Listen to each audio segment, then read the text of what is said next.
Hello and welcome back to Simple Money Podcast, Canada's own personal finance podcast, presented in short and informative episodes. I'm your host, Matthew Seawick, also known as the Friendly Financial Coach. And today we're going to talk about a topic that's not usually covered in personal finance that often, but is really important. We're going to talk about failure and how it can affect your own unique financial journey.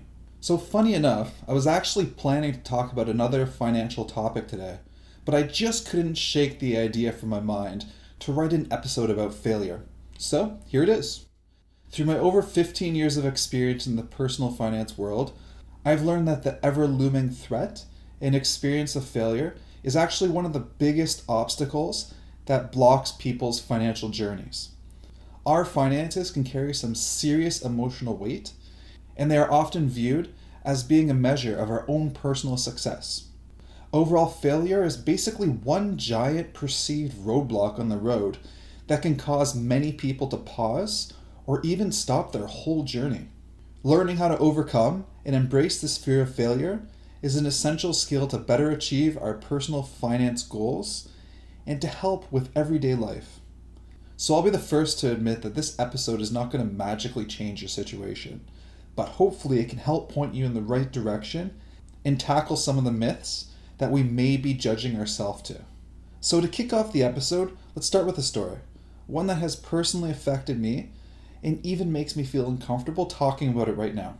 It's about how much I sucked at French class when I was going to school. At the very beginning of my learning path, I had lots of passion and excelled in learning the language. But over time, I took this ability for granted and didn't put in the practice required.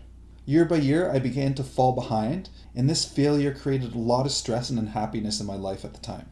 And in response to this, I came to avoid the subject, and this just made matters worse. And this stress really climaxed in grade 10 when my daily class schedule was French and Spanish in the morning, with English and math in the afternoon. I don't know who put this together, but it was a nightmare. To make things even worse, the language courses had their tests and exams on the same day. Needless to say, it didn't turn out very well, and this was my last year of learning French. And over the next 20 years, I always viewed this as an embarrassment and a deep failure. And it was something that I always regretted. It was one of those deeply held shames that you hold close to you and don't share with others. And fast forward to last year, when I completed my CFP learning path. And as a lifelong learner, I now had an education gap to fill. So guess what I picked up again? That's right, French. Inadvertently, this also turned out to be the perfect skill to learn during lockdown, but that's a different story. The process of learning the topic has taught me quite a lot about failure and overcoming it. As with learning a language, it's a repetitious cycle of mistakes and eventual successes, only to come to another topic that starts the cycle again. The nature of quickly repetitive failures and associated frustration got me thinking about what failure is and about how we can harness the process in a more productive way. And since this is a personal finance podcast, I'm going to shift the focus away from French to finance. So to first understand the nature of failure, we first need to understand the learning process. In the famous book Mastery by George Leonard, he identifies how the learning process develops and ultimately how to gain mastery. At the beginning of the learning process, it's fairly easy and is exhilarating. Just think about the joy of picking up a new skill and accelerating at it. The problem is that shortly after we pick up this new skill, it gets harder, and we're faced with an uphill learning process with frequent mistakes and failures.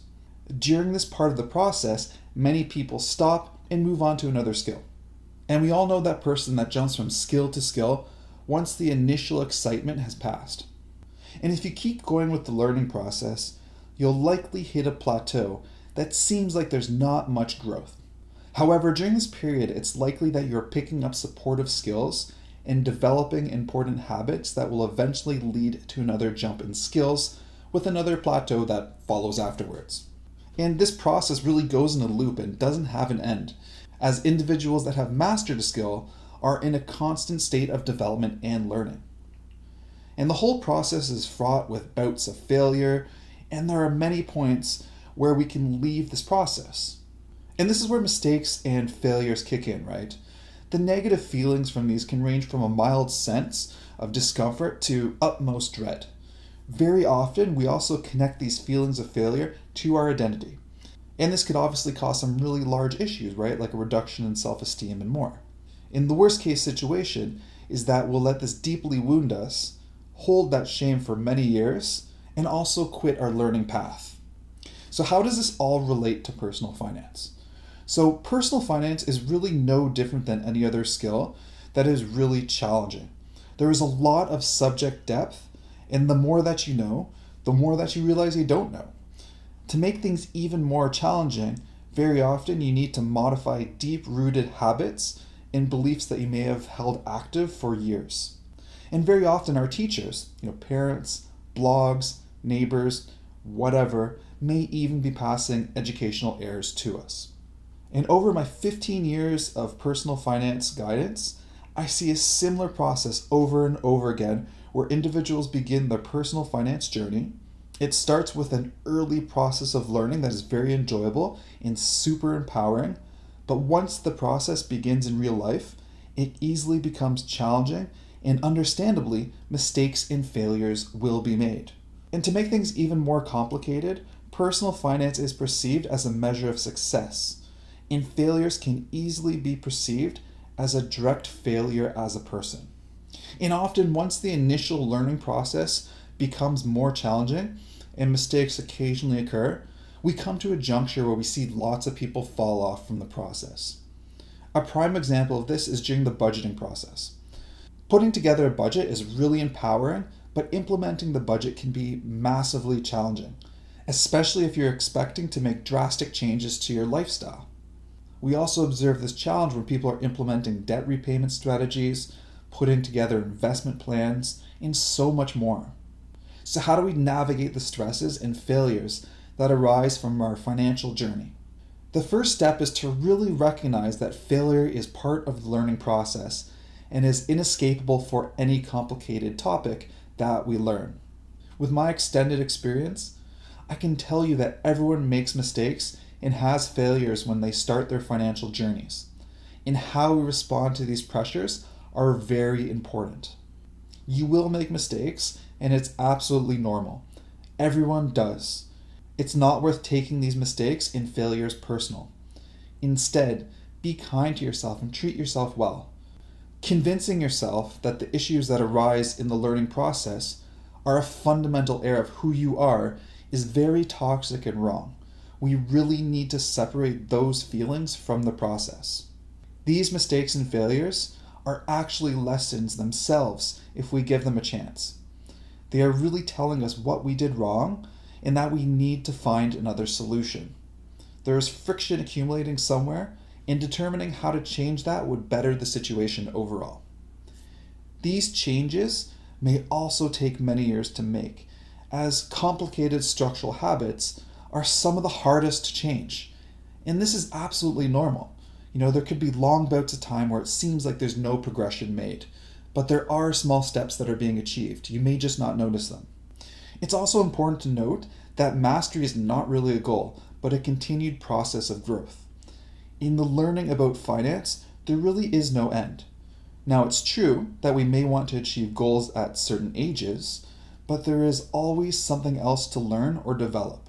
Your financial knowledge is also susceptible to changes, based on modifications in political policies, societal changes, and more. Just look at how COVID-19 has quickly changed our financial behavior and just overall society around us. And if you can, learn how to love the challenge. The rough road can very often make achievements just that much more rewarding.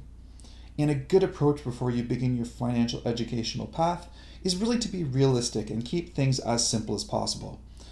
Chipping away at certain issues can be a much more effective strategy than trying to do everything at once. A great example of that is when someone tries to change their behavior in their budget, which usually means that they're trying to change their spending habits. I find that individuals usually have better outcomes when they focus on modifying a couple key areas of their budget instead of focusing on everything and then burning out. The trick here is to focus on a couple expenses that provide you with the most savings for the energy provided.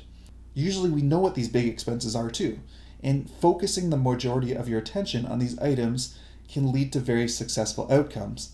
And then once you develop off of those, then you can move into other areas of your budget. To summarize everything that we've covered today, there's a great quote from Maya Angelou that really states it well. And it goes like this: "You may experience many defeats, but you must not be defeated. In fact, it may be necessary to encounter the defeats so you know who you are, what you can rise from, how you can still come out of it." So that's it for today, but I would love to hear about any struggles that you have overcome or are still experiencing in your personal finance journey. As always, you can contact me at info@ffcoach.ca, or you can find me on Twitter at F_F Coach. Take care and talk to you soon.